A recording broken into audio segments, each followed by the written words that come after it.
Catherine Glazer. I work with REI Live Sarasota as well as Investor Quarters. I'm so excited to have George here with us today, talking about advanced taxes, because taxes are going to be due soon after all this postponement, right? Next week or next month, right? Yeah. Yep. Well, some people have extensions till October, but normally it's the July 15th because it was changed, as we all know. Yeah. So what all are you going to share with us today, George, about? Well, one of my favorite topics is taxation. You know, obviously I'm a CPA, I have a master's from a law school in taxes, and I'm a tax accounting. I'm not an accountant. I do taxes. Some people just do accounting and they do taxes on the side. I'm a tax man, and I love doing that. And I'm also in real estate, as you guys know. I've been a landlord over 100 houses, okay, for years. So I know real estate. I breathe it, I taste it, and real estate's one of my loves. So I could talk forever on it. So if you have questions, I don't mind answering them throughout the session. We could wait till the end. But if there's something that's recurring, and if I went too fast or if I skipped over something and you really need me to explain it more, I'd be happy to do it. Okay, so I don't mind getting interrupted. I really don't. So we'll play it by ear, but this is going to be an advanced tax day. Okay, so I'm going to start with just some. I'm not, I'm not going to go so basic today, and I might have to cover a few basic things just to make sure that we're covered. But I've said this for years, and most of this is like talking to the choir here. I want to quickly go through the benefits for real estate, and I'm going to highlight the tax benefits. We know there's cash flow. We know there's amortization of loans. We know there's capital appreciation. There's forced capital appreciation through remodeling. But today it's really going to be, what are the tax benefits and why are they so critical? And maybe we want to contemplate something. We want to contemplate, why has real estate always been very special? Now I'm going to make a very bold comment, but it's absolutely true. My practice is one of entrepreneurship. I happen to do a lot of real estate people. I was going to say realtors, but that's not true. I have maybe 20, 30, 40 people that are real, actually sell real estate. But most of my clients are investors, whether we got flippers or where we have holders, or just pure landlordship, and partnerships and S structures in land trust. There's all kinds of structures that we're going to actually hold the property in. Okay, but the question really is, why has real estate been so special? And why has the tax law favored real estate? Is there some kind of loophole? Is it because there's special crowds around the world that have control of all the government? Maybe a little bit about that, but it's very vital to our economy. And our economy is really critical today coming out of this COVID thing. And my heart goes out to people that are self-employed, big time. I mean, I have 25 restaurants and they're struggling to get back into shape. They all got their PPP loans. I always find that fascinating. PPP loan, they say, the payroll protection plan. We also have the EIDL, okay, the emergency relief loan from the SBA. But that's a topic for another time. But I just wanted to mention that because it's really popular right now. Okay, so we're all getting back into shape. The rest, we're opening up the country like the administration's been telling us, and we see on the news, and we see all the garbage that people are complaining. People go through life complaining about everything. As a matter of fact, my accountant friends, I call them friends because they're acquaintances. I just don't hang out with them. They're always teasing me, and Catherine's heard me say this before. They're always teasing me. How can you put up with this crazy real estate investor? I'm not joking. This is the way it really is, because they say, "Oh, I hate doing that taxes, but they're so unorganized. They're just when I get it, I have to estimate stuff, and it takes me forever, and I'm not making enough because I have to clean up so much." I don't feel that way. I feel my real estate people are very special because they're close to my heart, because I love real estate, and real estate's been specialized in business. And when I say specialized, what I mean is it's been treated very special because of the tax law. And the one thing about the tax law that's critical is depreciation. And I want to talk maybe a few seconds about depreciation here, because most of you know, if you're on the seminar, you probably know what it is. But I'm going to quickly go through it, so just in case anybody has any thoughts, they're not so exact sure. See, when you have an asset, the asset that we're talking about here is obviously real estate. It's a real estate is an asset, but it's land and building. Now, land you can't do anything with. You can't depreciate land unless you have a track out, east of town or someplace where you're actually mining or maybe taking topsoil out. There's special rules when you're depleting the earth. But we're not talking about that here today. That's an exception that you can depreciate or deplete something. It's called depletion, but depletion is very similar to depreciation, just different periods and time zones and things of that nature. But depreciation, we're going to take the building. Now, by tax law, it's been all over the map since the 60s and the 50s and the 70s and the 80s. But since the 80s, residential real estate has been depreciable over 27 and a half years. Don't ask me why it's 27 and a half. Why not 28? Why not 26? Why 60 minutes on television, 60 minutes? Did they ever think about making it 63 minutes? That's supposed to be funny. It probably is. I don't know. Anyway, so it's 27 and a half years. Why? I don't know if that's a magic number or not, but 27 and a half years. Commercial real estate is 39 years. So that means if you have a building that's worth $1 million and it's residential, you'll take $1 million divided by 27 and a half years, and you take a little piece, carve out a little piece of that real estate, and you write it off every year. The bankers call it a non-cash deduction. And they usually, when you go for a bank loan, I'm covering a lot here, but this is what we do. When you go for a bank loan, they're supposed to add that back in, especially if you're buying a PR, personal residence. Okay, they always do that, but they also do it in cash flow analysis for commercial properties or business properties or investment properties when you do get the loan for that. Okay, but commercial is like 39 years. As I said, you take the $1 million divided by 39. Okay, now there's exception to those two basic rules. Again, residential is 27 and a half and commercial 39. Now we do have a lot of exceptions to that because that's the building. The question is, what really is the asset for real estate? What is the asset? You got 5 years, you got 7-year property, you got 15-year property. I'm not going to go through all the little details, but it's good to know that 5-year property, for example, if you put a new kitchen and you have cabinets, and you have a refrigerator or a washer, dryer, depending what type of rental you have. Okay, those appliances are going to be not 27 and a half years, they're going to be 5-year property. Some things are 7, but 5 and 7 so close. We're not even going to talk about the nuances here. It's not important. But you have rugs. Okay, most of my landlords today in residential real estate learn to do. The secret really is tile. It's not rugs, because rugs, do we have to talk about rugs? I think everybody knows what dirty. Could you just take an old apartment that you're cleaning out from believe it or not, I'm going to jump around a little bit. I have to tell you this story because it actually was true. I had a house in Sarasota and I ended up taking it back twice, but that's another story. The person that I sold the house to, eventually, I took back the mortgage, and they decided, and you're not going to believe this, but it's true. They decided to take the engine from their truck, put it in the living room, and rebuild it on the rug. You have to just imagine how dirty that was. This is a true story, a real true story. So I took some little losses there. It's a long story. I had to take it back after I sold it to them, but we had to clean it up. But I have been around the block, and there's crazy stories like that. If I have time, maybe I'll talk about a few more just for fun. George, that had to have been guys doing that one. I don't think a woman would bring in an engine and put it in the living room. No, I do not. No, I don't know how she could. I mean, I don't know how they got it in there, but they did get it in there. It was unbelievable. That had to be guys. You're absolutely correct.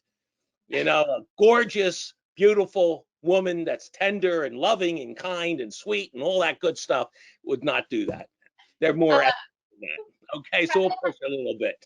Okay, it really, I was freaked out, but what are you going to do?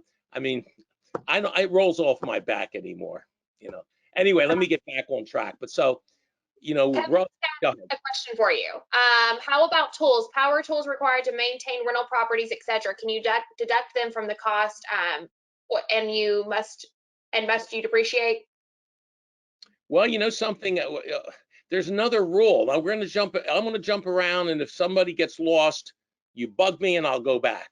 But that reminds me of some of the newer law the last couple of years. You can make an election.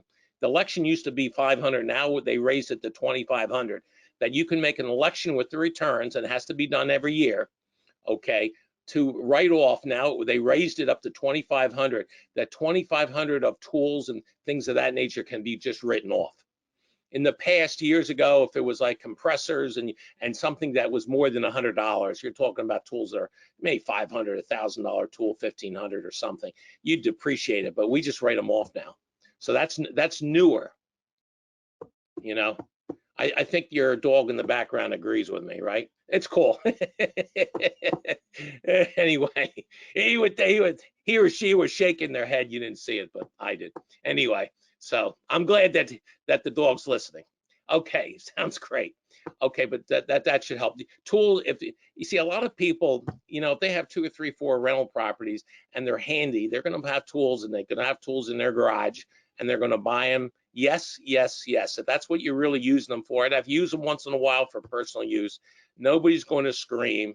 I mean, the IRS doesn't like me saying that, but nobody's going to scream. And I'm not suggesting you do something wrong. I'll never suggest that, but I think everybody gets the point. Anyway, but you have different, you know, like land improvements, which is sometimes people forget about. Land improvements are like the following. Let's say you have a quadruplex, or you have a 5-plex or 10-plex or whatever, and all of a sudden you put a new walkway, and then you put some lighting outside. That's all 15 years. Let's say you put a brick driveway in. Okay, you're not going to spend a lot of money. It's not, you know, when we buy these properties, it's not like we sit across the street and then we take we bring a beer out or a drink. We say, we love that property. Isn't it so pretty? It's beautiful. The brick there. I guess I'm so happy I bought that property. Now I'm being facetious, obviously. We buy it for income. It's hopefully it is beautiful, and it has curb appeal, because that'll make our renting a lot easier, even with Airbnb. But whatever the case is, but we really buy the property to make money. And so we have to look at all these costs that we're talking about. We really have to look at all these different costs.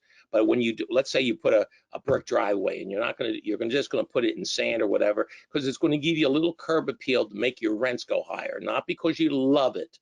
I mean, if it's pretty, it's good. And if it's going to help the resale value later on, you do it too. That's all 15 year, which is not bad. It's better than 27.5 year.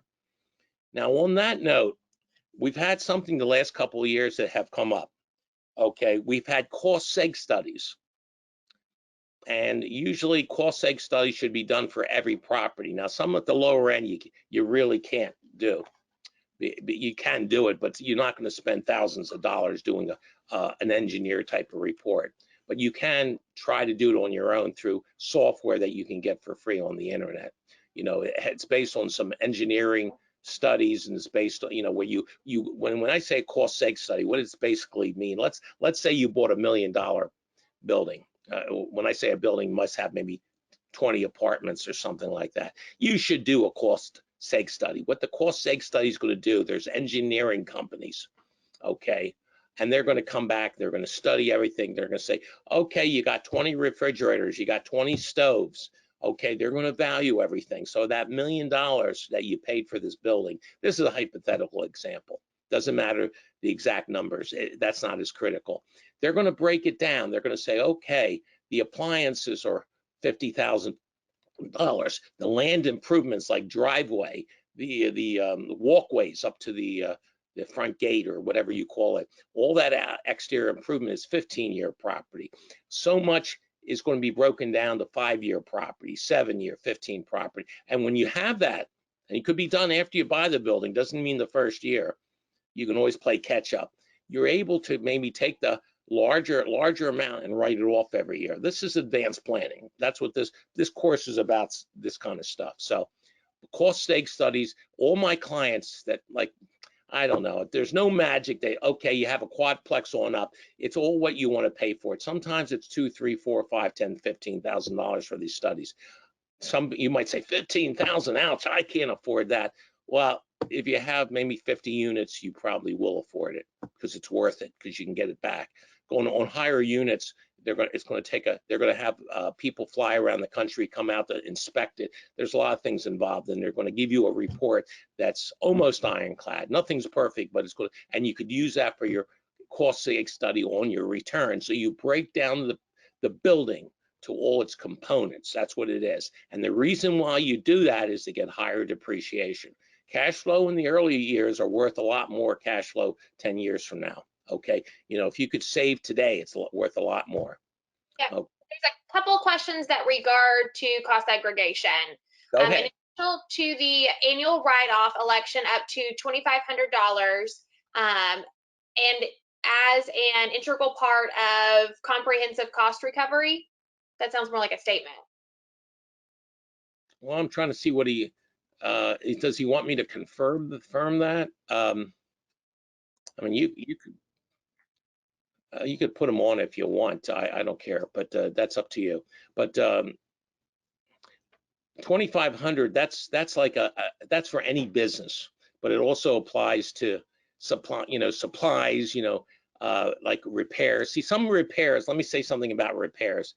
Like, okay, let's say you replace a hot water heater. Well, you're supposed to depreciate it, but for this $2,500 rule, if you pay $1,200, you can write that off. That's what it's talking about, that kind of stuff. Up to per year. Okay, you can go higher now, but you're talking about a whole new set of circumstances that won't apply here. Okay. And then Grace has a question under, I think it's supposed to be 2,500 again, is the write-off, but over this, you deducted over 15 years with a question? You mean the $2,500 write-off? Yes. No, 25 per year. That's not depreciable. That's an exception to the depreciation rules. That's Okay. for like strong repairs, or like, you improve, like, for example, a hot water tank is excellent. That's perfect for it because it's going to be $1,000, $1,500. Okay. Now, if you had 10 of them and you did them all at once, that'll come to more than 2,500. So it doesn't work there as easy. But it's 2,500 per year. That's not that bad. What that alleviates? It alleviates a lot upon audit.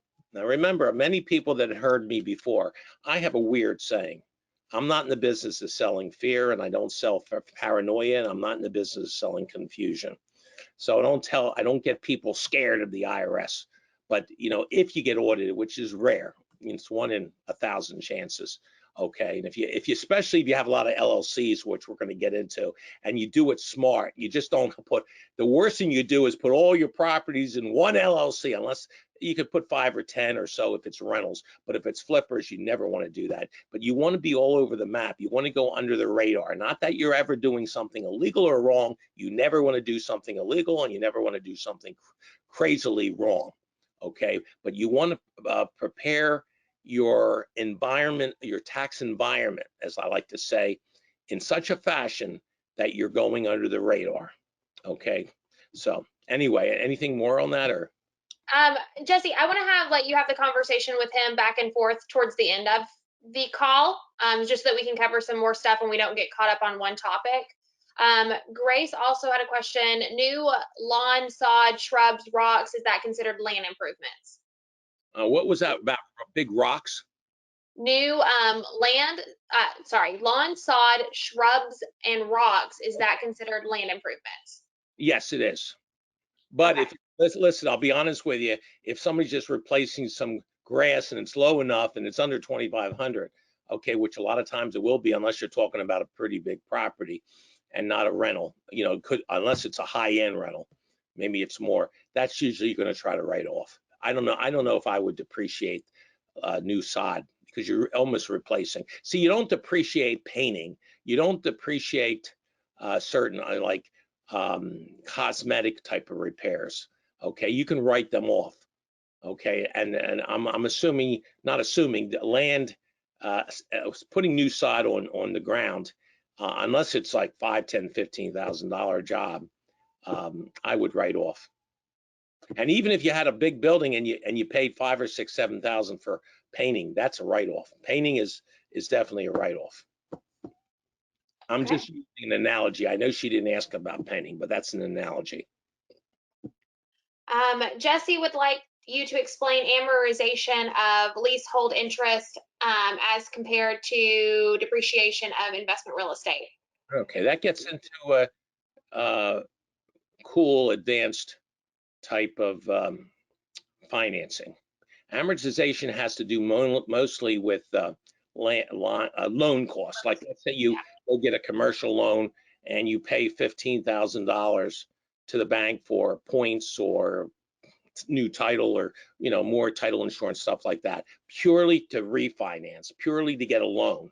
Doesn't have to be a refi, it could be from the beginning too. You divide that, that's different rules. It's like depreciation, but you divide it by whatever the length of the loan is.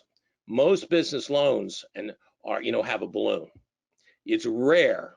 Some people can argue with me because I've gotten it, so I know it's rare. You can get a 30-year loan on an investment property or like 20 units. Sometimes you can, or you can get an amortization amortized loan over 30 years, but payable in 15 years with a balloon. So if it's going to be a balloon payment like 10 years or 15, I would take the amortized cost or the actual cost of getting that loan, we call loan fees, loan costs, whatever you want to call them, divided by 15 years or 10 years if it's a balloon, and divide it a little 1/10 a year under that scenario.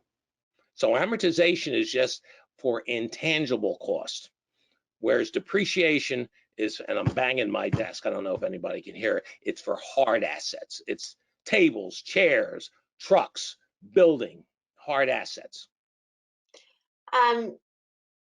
Trula, I believe I'm saying that correctly. I apologize if I'm not, has a question. Tax benefits and risk of multifamily investments. What do first-time multifamily investors have to pay addition to taxes? Well, I'm not so sure I understand the question. It's like, in other words, what other costs are involved with multifamily? Yeah. Well, I don't think I don't know if Trula means this, but there are real estate taxes, insurance, there's advertising. See, I'm a little confused. I don't know if that's what she's asking, because she probably knows that already about insurance, advertising, management, you pay a management company. Yeah. Okay. What other topics did you have to cover for taxes that we haven't hit on yet? Oh, a lot. I can, Okay, I can have a lot. I mean, I'm not going to cover them all today, but I can do whatever we want to do. I'm pretty much organized with my list here. Depreciation was really number one. Okay.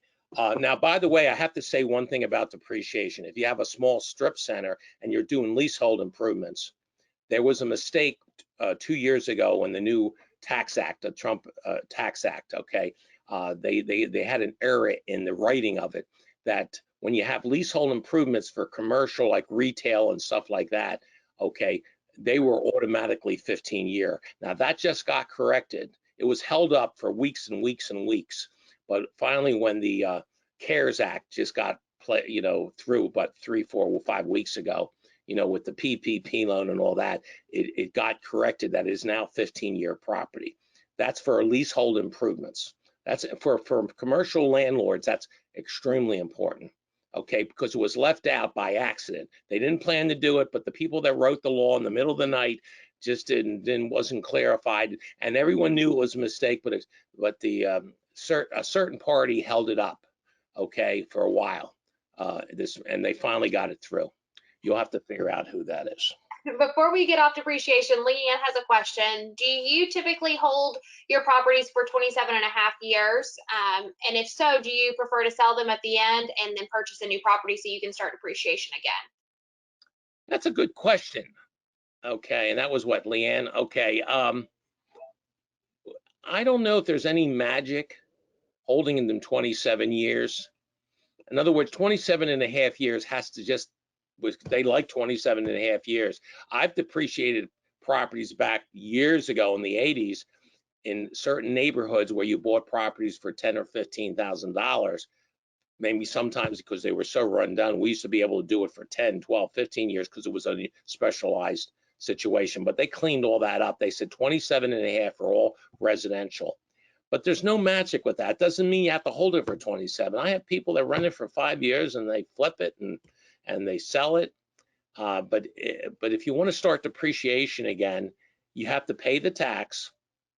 You sell it. What happens with depreciation, it takes the value, the cost value, the cost of the property, and brings it down to zero. After 27 and a half, there's no more building left, even though you can look at it, obviously. There's no more building left for write-off purposes. The only thing that's left is land. And so if you bought a property for $1 million and you got it down to 150,000, after 27 and a half years, you're going to have a minimum recapture gain of 850 plus maybe you sold it for $2 million. So that's $1 million in capital appreciation. And then also, let me move. I got to move something off my screen. I just got buzzed. Okay, and then the recapture of the 850. So the way you get around that, and this we can say this because this is advanced too. Everyone knows what a 1031 is, but if you decide to sell that property after whenever, okay, and you go up in value, up in mortgage, and up in equity, you need 2 out of the 3, but I like to say all 3 because if you beat all 3, you definitely win.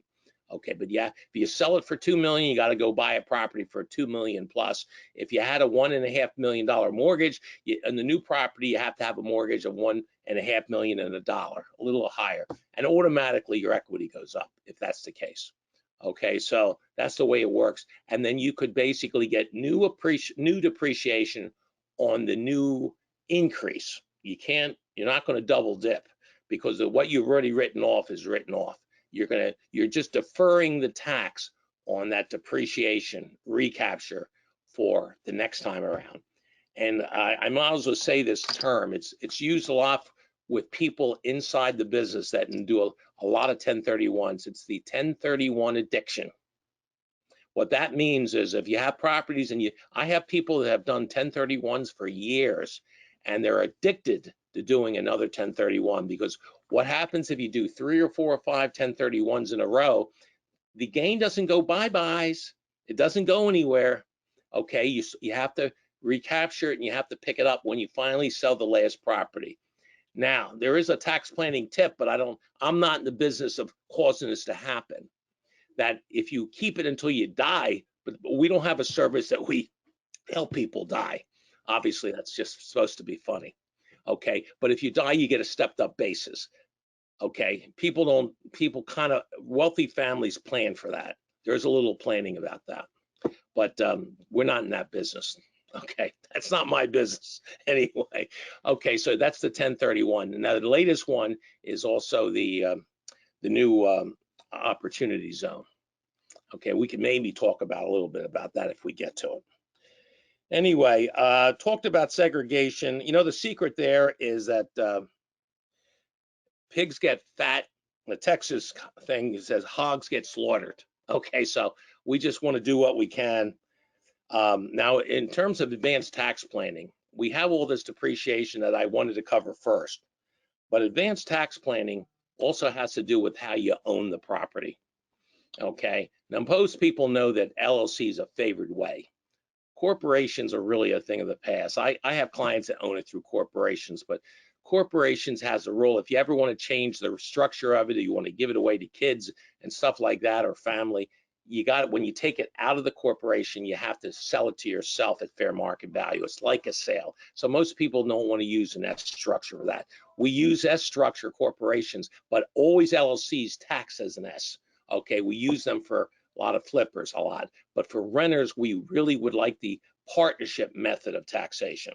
Okay, and when you have a partnership, you might say, well, it's just me. Well, maybe if you really want a partnership, you can form another LLC to be your management company, own 1% or 5%, you could own 95%. But most of the partnerships is husband and wife, brother, sister, best friends, partners, whatever the case is. and they'll own a piece each. And the beauty there is filing a separate return. Now, some people say, I want to put one thick, fat return. I want all my stuff on one big return. I don't want to have 5, 10 returns.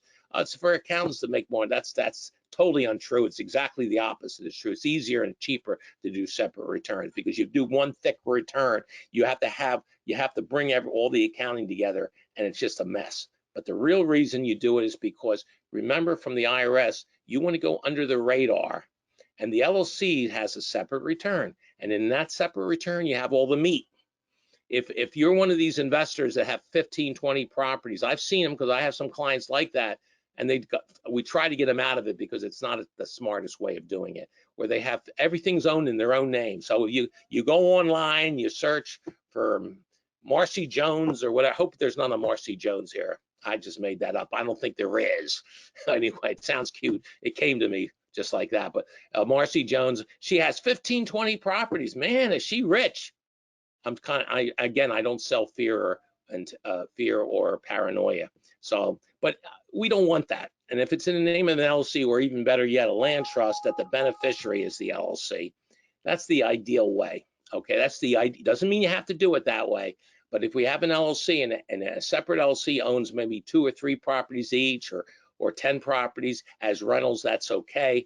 But like all of a sudden, like for example, a case come to my mind. There's 2 fellows that are partners, and all of a sudden they got a great deal on a 20-unit deal here in Florida.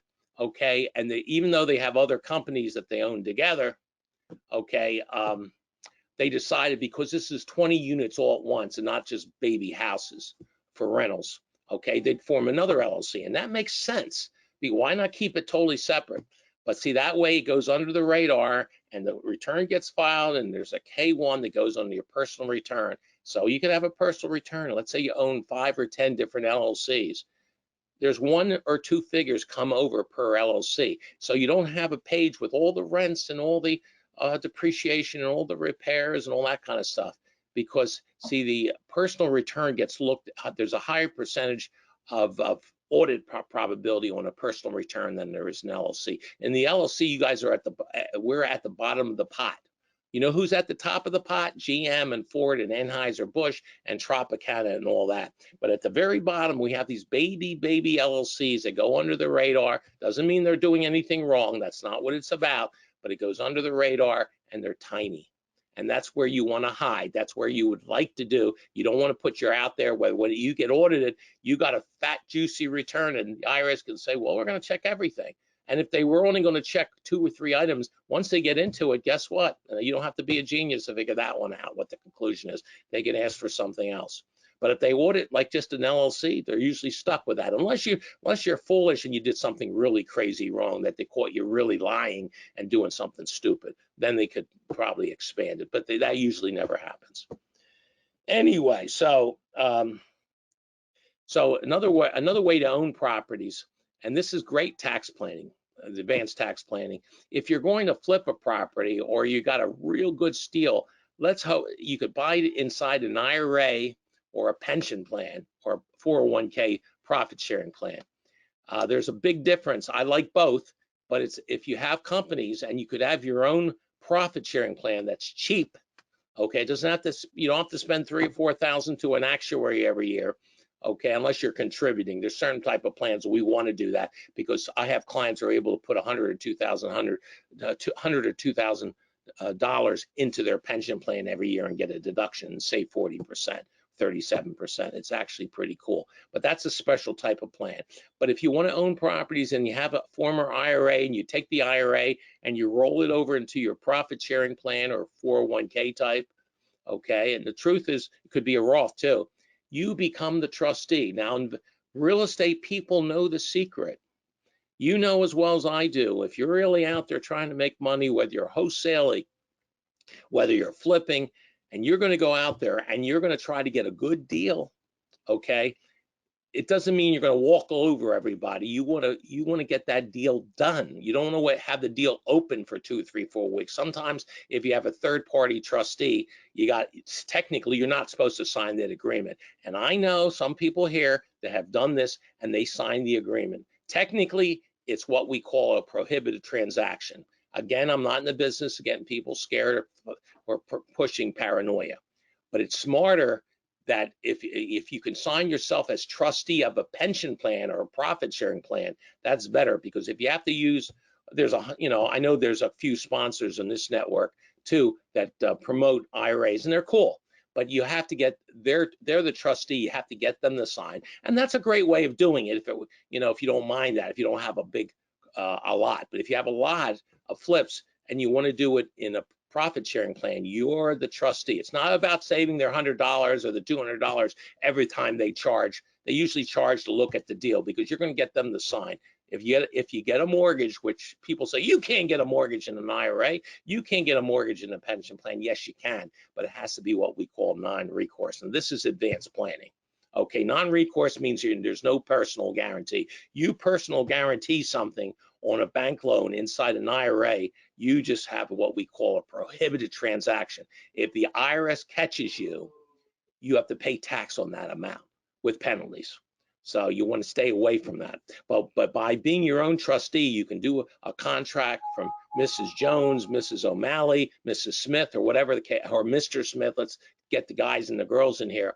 And maybe they're moving and they're just a don't wanter, a real don't wanter. Not that we want to take advantage of them, but they're a don't wanter. They want to get rid of that property.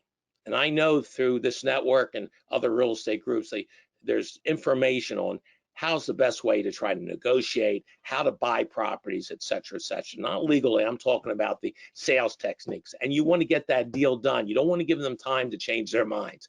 Okay, well, that's one thing great about being a trustee of your own profit sharing plan. Okay, you're the trustee and nobody else. Okay, and you could sign that agreement and you're allowed to. And that's a perfect place to buy a property in a land trust, because that way the land trust is on the deed, and the beneficiary of that land trust is the pension plan, the profit sharing plan. That's ideal. It really, really is. But let's say for some reason you go out and you say, hey, George, I just found this house that I can buy for $300,000, and I could spend $20,000 in it, and I'm going to flip it for $600,000. People say, I don't see deals like that. I've had deals like that, not necessarily personally, but even though I have, okay, but I have clients that have done stuff like that, okay, and if you do that in a pension plan and you do it right, you have to do it smart, okay, you don't pay taxes until later on in life. When you're over, now it's 72, they just raised 70 and a half to 72, that if you have to start taking money out of your IRA or pension when it used to be 70 and a half, but with the earlier this year, they just changed it to 72 under the Secure Act, which is kind of cool. It's pretty cool. But if you're 30, 40, 50, and you could defer that long. I had a person that actually started with about $10,000 in their IRA, and that IRA now, but it's a profit sharing plan. It's not an IRA, but it's the same thing. Just like Coke, you either have Coke, RC, or Pepsi, but it's all like a form of Coke. Okay, but that pension plan is now about $700,000 or $800,000. He built it up, and one day when he's in his 50s, and one day when he's over 70, he'll start taking that out little by little and pay tax on it, which is kind of what you want to do. Okay, so let's see, where are we here? Okay, we talk about advanced tax planning. Also, diversification is critical. Okay, like we've already mentioned that with different LLCs. That's a very, very important part of tax planning. I'm going to mention a few little things too. One of the new laws under the Trump administration the last couple of years is Section 199A. That's all. If you have rental properties and you've had them for a while, you do have a profit. You probably have good cash flow. Part of it's tax-free, but part of it's subject to the 20% freedom of tax. The tax freedom. That's what it is. It's a Tax Freedom Act. That's the nickname. 199A, you're allowed to make 20% of your profit tax-free. Almost like depreciation. It's a non-cash deduction.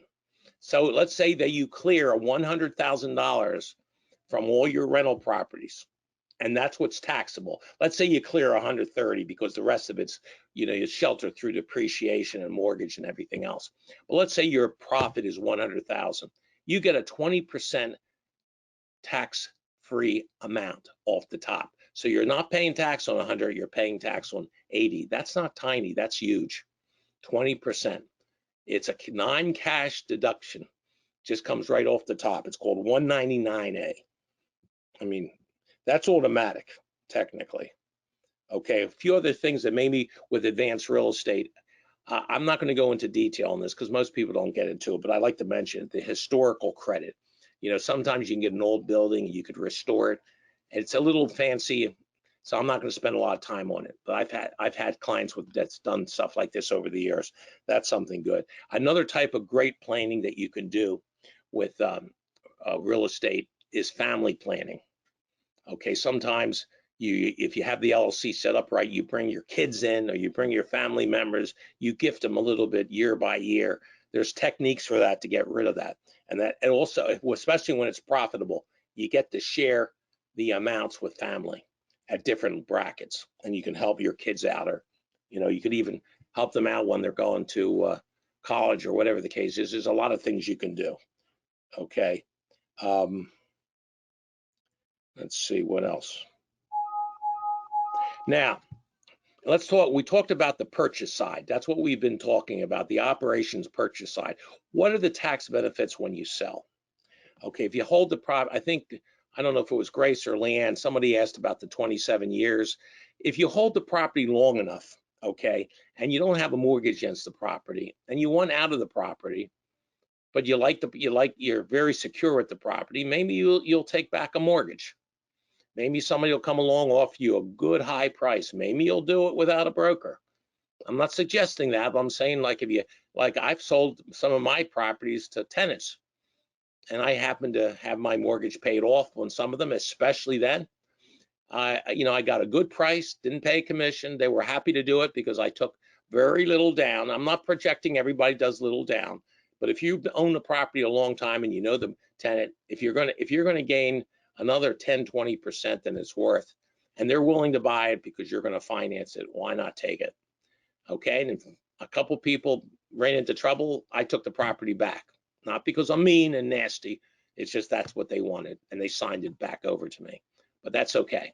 But that's a way to take because the question that we had before, what about the 27 years? If you write down the building down to zero after 27 years, you got a lot of recapture, a lot of gain. Well, if you do that as an installment sale, you take some money down, and every month you get a check in the mail or check deposited in your bank account. When I have deals like this, we actually get an ACH. It gets deposited right in our bank account. We make sure we set it up that way, and they're paying the interest and mortgage. And if they pay you off, they pay you off. If you're really nervous about it, put a prepaid penalty in there. If you say you can't pay it off, for the first 2 years or 3 years or 4 years, most of the time, if it's a halfway decent rate, they're not going to do it. And if you get a high rate, if you get, what's a high rate today? I don't know. Go from 8 to 18%. That's probably high. Okay, I'm talking about, hard money lenders. I know what they want today. I mean, there's a lot of people that won't do anything with less than 10 or 12%. Some of them will do 8%. Some will do 7%. Okay, but if you're taking it back and you got a good profit, sometimes you're going to jack the price way up, and maybe you'll take back for 4 or 5% interest because you figured, okay, I'm getting such a gain, and the person paying, the mortgagee or the mortgagor, when they're paying you that check every month, okay, they might say, hey, that guy's a good guy, gave me a 3-4% mortgage, but also you're paying 30-40% more higher for the property, but that's okay. That's all capital gain. That used to be a technique back in the 60s, 70s, 80s, a lot with apartment buildings or 80, 90, 100 units, that when investor groups would take back mortgages upon a sale, they'd get a high price and they convert. See, that's another technique. We try to convert, ordinary income into capital gain, and that's one of the ways you do it. That you get a higher price with a very low interest rate on a take back. You're not cheating yourself because the price went way up, so you're converting.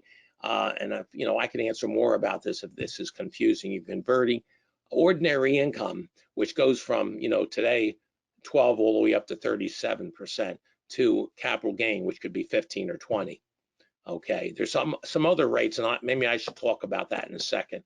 on capital gain, because we're talking about the sale side now. But you could take an installment sale and you just get a check every month. And that's really nice. I know people that have had 20, 30 properties and there was no banks left. And they say, yeah, you know, I'm retiring. Man, I like real estate. I'm confident, but I could get more from selling my properties. They're going to be the mortgagee. You know, they're going to be the mortgagor. You know, they get the both sides of the transaction, whatever it is. They let the tenant turn into a homeowner, and he or she pays you a mortgage. Not too bad, because you get interest and then you get capital gain over a period of time. And you could take it over 5 years, 7 years, 10 years. You know, nobody does it over 30 years. It's rare. I've seen a few cases like that, but they were inside cases anyway. So that's called the installment sale. Now, sometimes it's complex. This is supposed to be an advanced seminar, so we're going to talk about wraparound mortgages. Okay. Sometimes you might say, okay, well, you know, I have this property. I bought it for $500,000, but now it's 1.5. It really went up because I bought it right. I knew the area was changing, and I fixed it up, and now it's worth 1.5, and I really only have about 600,000 into it. Okay, but I owe 400,000 still to a private lender or a bank. With a bank, it's a little harder, but you can still do it. You might decide, well, you got a good rate that maybe you bought like a time like this where you can go to the bank, get a commercial loan, you know, maybe through the SBA or something, and all of a sudden you're paying something really cheap, 3 or 4%, and you say, I want to use leverage. I'm going to capitalize that, so I'm going to wrap that mortgage around. I'm going to sell this building to somebody else for $1.5 million. He's going to give me $100,000 down. I'm taking back a mortgage for 1.4. Now, some lawyers who might be listening to this, they might say 1.4. Don't you think you need more money down? That's not the issue. I don't care whether you want 150 down, 200. It doesn't really matter. I'm just saying take something down. That's another issue if you have security. Totally another issue. But let's pretend you got plenty of security. So they give you $100,000 down. You owe the bank 400, so you got a spread there of $1 million. So you're doing a wraparound. They're paying you one mortgage on 1.4. They're going to pay you at 6%, 8%, whatever it is, and then you're going to take that money and you're going to pay the bank, or you're going to pay the private lender that's still operational. It's still in the time zone. Okay, it hasn't expired yet, and you're going to make the 2% on 400,000. It's called a wraparound. I like wraparounds. And some lawyers are going to say, well, you know, you got the due on sale clause. I'm not proposing that anybody violate the due on sale clause. I'm just going to tell you the reality. The reality is it's done a lot. And banks usually don't, but that's a risk you take. It's not a risk that I push people to do. The due on sale clause, that means if you sell the property, you got to pay the bank off. A lot of times they use an escrow agent, and some like a realtor or somebody else that they you know, has a real estate company, and that real estate company collects it like they're collecting rent, but they're collecting a mortgage, and they're paying the bills. They're paying the bills for the home, quote, owner. Okay, and so banks are usually, not that you're going to outfox the banks, but that's why people, they want some more security. They want to take this risk. But some lawyers will say, don't take the risk. I'm telling you not to take the risk, but I'm telling you it's up to you. It's not up to them. You have to make the final decision. I got my list on my iPhone. It keeps going off on me, which that's understandable. George, we've got a couple questions really quick. Yeah, about 12. We can take questions now if you want. Okay, cool. If you set up your profit sharing plan using the Roth IRA, upon the resale of the property, are your profits taxed? Well, I'd like to say what you guys think, but I'm going to answer that. If it's done right, no, that's the purpose of a Roth. Okay. If it's done right, if it's over 5 years and you did a 401k Roth in a profit sharing plan, that it was a Roth type. It's just technical. It can be done, but you have to be careful about it. Yeah. Let's see here. Grace, what costs are included in computing depreciation for a rental property? What cost? The cost of the building, the cost of, you take the cost of ground out, it's cost of the building. If you do a cost seg study, then you have the breakdown of the cost. See, that's how the cost seg study gets involved, because you break down the cost of the building into its component parts. So all of the hard assets are included. Now, if you have closing costs, usually if the closing costs are with the property, that gets added to the property. But if it's a closing cost is with the loan, you're going to write that over the life of the loan. That's what there was a question earlier about amortization. That's what amortization is. Jesse would like you to talk about why Delaware Series LLCs are better. Oh, he must have been at one of the other seminars where I mentioned that a couple weeks ago or so. Yeah. Why they're better? It's not for a tax purpose. Well, no, there is one tax advantage. And I don't know if I gave this true story. I like Delaware Series a lot when it fits. Okay, because see, Delaware Series, you can have one LLC with sub LLCs, like subsidiary LLCs or LLCs that are part of it, and you could file a separate return for each one. Here's how it works. Now, this might not apply to a lot of people here, but I have a real true story. Myself and my associate in the office, we went up against a very large law firm out of Palm Beach some years ago. They, for one of my largest clients, he has well over 10,000 units, okay? A lot more than that, actually. Okay, and he has them in about 7 different states and 1 foreign country. Okay, and they said, well, we're going to do some advanced tax planning, and the advanced tax plans, we're going to have one big holding company, and we're going to put all the companies together in one big, thick, nice, juicy return, which is beyond stupid. I'm a little strong on that, so I don't care about it because I know I'm right on it. It was stupid. Here's why.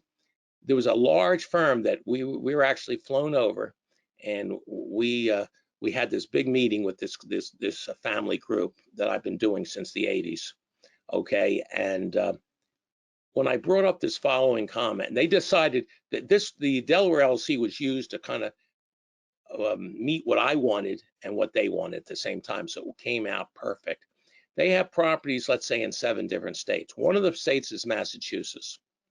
Okay, Massachusetts is a horrible state for taxes. I think we all know that. New York is, Massachusetts, California is the worst. Okay, and this person hated Massachusetts. That's just an aside. That's not super critical. But if you have one big thick return and you have to file and you're in more than one state and there's only one return, every state gets a copy of all the numbers for all the other states. And I see some of the people, I don't see them, but I know that they're shaking their heads. That's outrageous. You don't want that to happen. If you're looking to go under the radar, it's the worst thing you want. You don't want a state like New York and Massachusetts knowing what happened you made in Texas and Delaware and New Hampshire and Massachusetts. So you want it separate. So you don't want all that thick, juicy steak in there.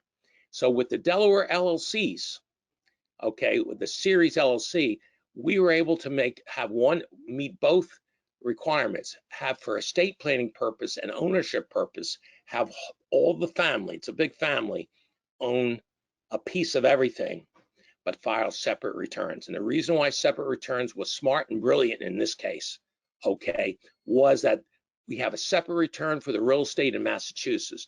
We have a separate return for the real estate in Jersey, real estate in Georgia. I'm making up some states here, Tennessee, whatever it is. Okay, we have a separate return for that. Utah, Montana, we have a separate return, and we have a separate checkbook, but they're all related, which is cool. It's easy to move money from one to the other. But the brilliance there and the smarts and the intelligence there and what the client loved is that one state didn't have to know what the other state was doing. So when you have one big return, one company that owns states, properties in multi-states, you got to prorate everything. And when you prorate rents don't really have anything to do. It's like sales. What you sold 5 contracts in Delaware, you sell 100 contracts in Georgia. You're able to see these contracts, but rents could be different in different states. I might be confusing some people, I understand this, but rents they're subject to the market. And so rents is unfair when you have to prorate by the rent. Massachusetts or New Jersey, maybe New Jersey is all by the shore, and the rents on your apartment buildings in New Jersey get a lot more than they do someplace in Rhode Island or something like that. So if you do a proration in one thick return, it comes out wrong all the time, and the wrong state will get too much money. And you can monitor that by having different series Series is just having one LLC owned like another LLC, but you're allowed to keep them separate. And that's what worked out real well in this case. And I've used this a handful of times. This is not just one case. And that's why series are nice for that reason, and to keep them separate. And you could pay management fees. That, I have people that have apartments or businesses up north, and they actually operate 100% from Florida or someplace else. They'll have a Florida company that will actually charge legitimate management fees because most of the work are being done in the state and managing the project. And you're able to siphon off some of the state income. As long as it's done with legal documents and correct, there's nothing wrong with that. I don't know if that was too much. So Jesse said, appreciate your points. Excellent. Here are his concerns. Can states and local taxing authorities obtain access to the LLC motherships as well as, sorry about that.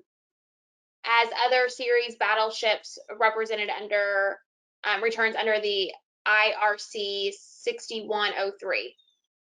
Well, that's interesting that you should say all that. This Jesse probably knows a tiny bit here. That's sarcastic. He knows a lot. He does. Because he asked the right question. Well, that's one negative, is that they possibly could. Okay, now this is more of a legal thing than a tax thing. Okay, but they possibly could because upon an audit. Okay, if they go as far, now see, in the cases that I've done, we make the election to file a separate return for all the series. So that makes it very difficult because the odds are it will never, in our cases, it's never come up, ever. Okay, never come up because hypothetically, we have a building in Wilmington, Delaware. Okay, and it's maybe 100 units in Wilmington, Delaware. Okay, they have a series company, and it's the return we file in Delaware only goes to Delaware. We have no return that shows everything for the big company because you don't have to. It has to be set up legally right. But that is a concern, that if you got to that level and they say, well, this is legally owned by here, we'd like to see that. It could happen. A way around that, I'm not a major component or proponent, I should say, of series. I like them, and it can be worked out good in the right circumstances, especially with estate planning and family ownership. But if it was up to me, and to get around that problem, okay, you could just do a Delaware LLC for the properties in Delaware. You have some properties in Maryland, you do a Maryland LLC. There's no cross ownership. That's the way around that.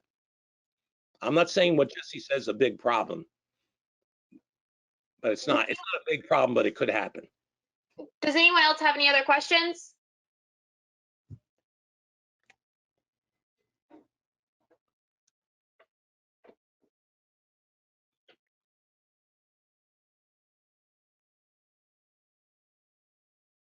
Jesse, I know you've got comments, but I want to make sure that we answer any other questions for people because there's quite a few new people on today that I don't recognize their names.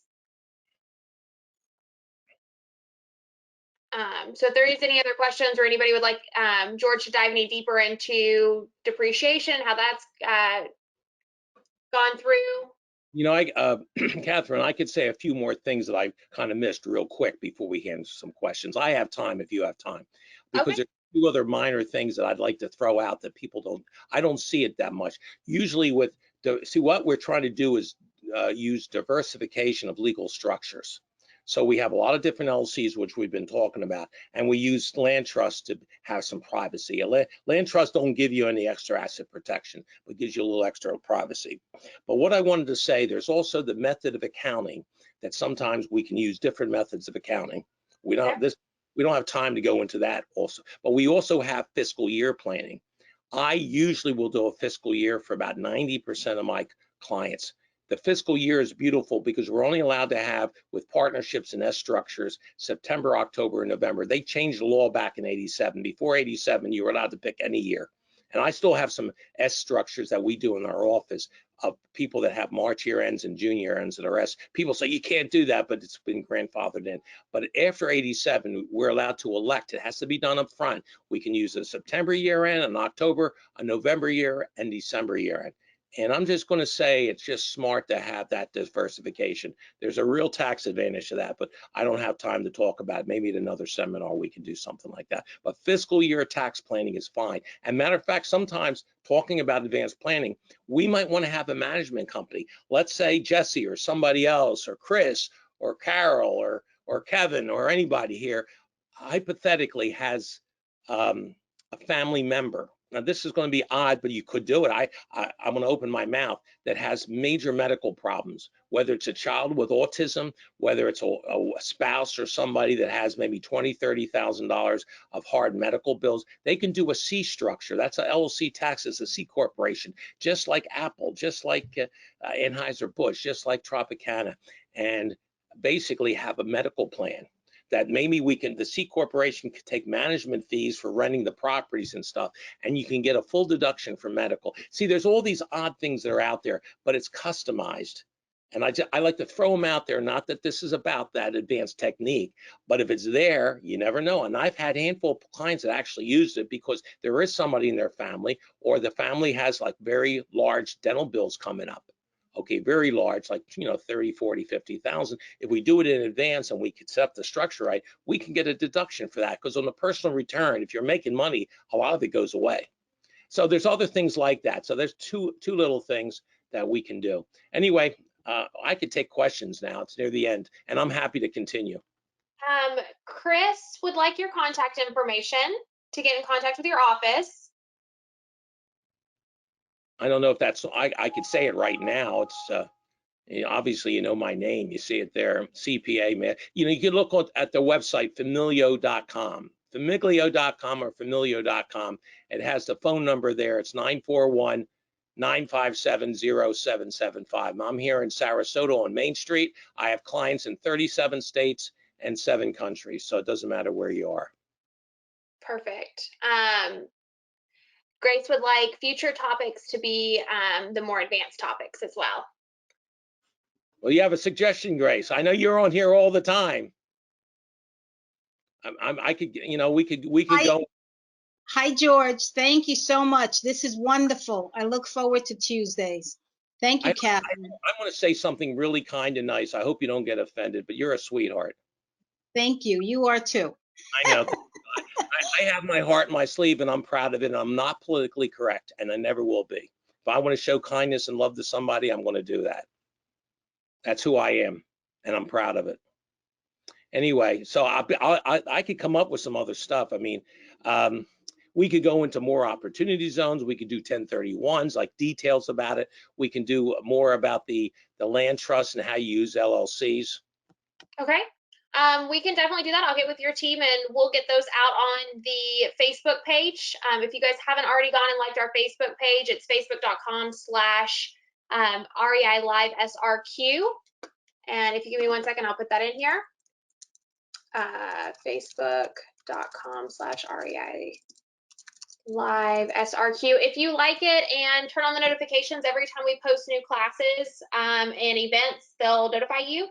Which today at 2 o'clock we have Justin with Open Letter, which is a marketing company, and they do a lot of advanced marketing with your APIs and internets and stuff like that. And then tomorrow we actually have Brandon Barnes, which is works with the REI Live Atlanta, talking about what they're doing in Atlanta and what their market's seeing at 2 o'clock. So if any of you guys would like that information, I'll send out an email with those logins to this group as well. But thank you so much, George, for joining us, and I'll get with your team and we'll get on your calendar a few more times in the upcoming weeks. Okay?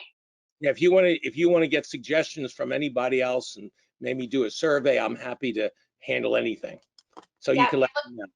Perfect. Thank you so much, George. Hey, well, thank you, everybody.